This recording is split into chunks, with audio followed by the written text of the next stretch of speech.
is identified as mentally retarded, put back from the 5th grade into the 4th grade, and stayed in that category until I got out of high school. I don't have any college training, but I met a high school teacher who one day changed my life. I was waiting on another student, and when he came in, he said to me, "Young man, go to the board and write what I'm about to tell you." And I said, I can't do that, sir. He said, "Why not?" I said, "I'm not one of your students."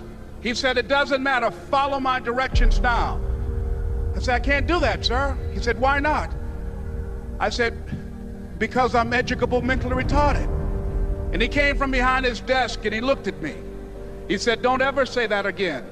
Someone's opinion of you does not have to become your reality." And as he talked, my heart began to beat fast. Tears began to run down my eyes, and I was in the back just listening to him, because the speech he was giving, that speech was for me. And he said, "Les Brown," he said, "if you want to do anything worthwhile in life, you've got to be hungry." I told Mr. Washington I wanted to become a disc jockey. And so I started working to develop myself. He said, "I want you to practice every day being a disc jockey." I said, "But I don't have any job now." He said, "It doesn't matter." He said that it's better to be prepared for an opportunity and not have one than to have an opportunity and not be prepared. And as I was working to develop myself, I applied for a job as a disc jockey, WMBM on Miami Beach. I went to a guy named Milton Butterball. I said, "How you doing, Mr. Butterball? I'd like to get a job as a disc jockey." He looked at me, he said, "You have any broadcast background?" I said, "No, sir, I don't." "You have any journalism background?" I said, "No, sir, I don't." He said, "We don't have any jobs available." I said, "Yes, sir." I went back to Mr. Washington and I told him. He said, "Don't take it personally." He said, "Most people are so negative, they will have to say no 7 times before they say yes." He said, "Go back again." So I went back again. I said, "How you doing, Mr. Butterball? My name is Les Brown." He said, "I know what your name is. What do you want?" I said, "I'd like to know whether or not you have any jobs for disc jockey, sir." He said, "Didn't I just tell you yesterday we didn't have any jobs?"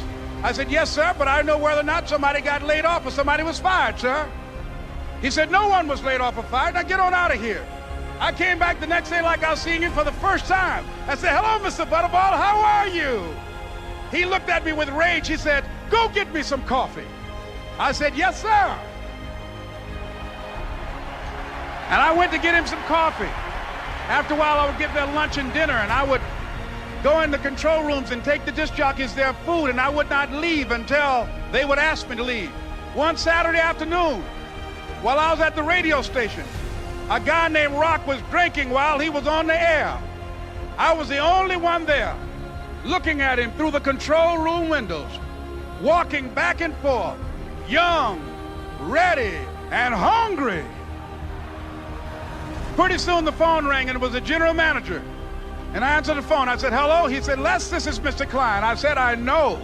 He said, "Rock can't finish his program." I said, "I know."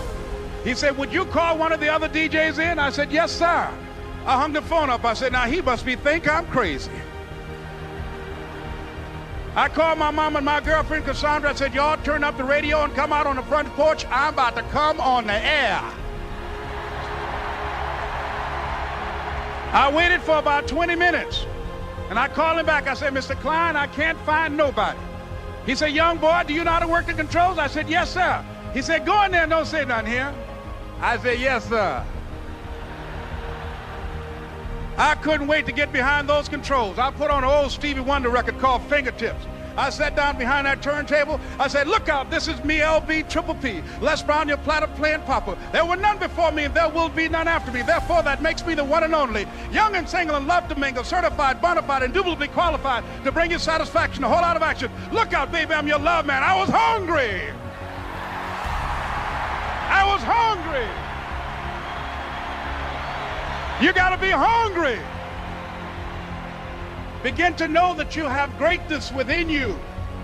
And if just one of you here begin to envision yourselves as being blessed and highly favored to reach your goals, if just one of you capture the essence of what that means, that you have greatness within you and a responsibility to manifest that greatness, that you can make your parents proud, you can make your school proud, you can touch millions of people's lives And the world will never be the same again because you came this way. It was hard, ladies and gentlemen, coming to speak to people. And I was facing financial difficulties in my own life. I was behind on my bills and my dreams, and I'm saying to them, you can live your dream. It was hard, ladies and gentlemen. It was very difficult to pick myself up each day believing that I could do it. There were times that I doubted myself. I used to ask myself, can I do this? And something said within me, you're the one. Don't give up on your dream. By continuing to push forward, by continuing to run toward my dream, that one day I would have my own talk show. It's a long shot, ladies and gentlemen, from Liberty City, an abandoned building on a floor, never knowing my mother or father. It's a long shot. Being here with you today in this dome in Atlanta, it's a long shot. No college training, labeled educable, mentally retarded, but I kept running toward my dream. Don't stop. Don't stop running toward your dream.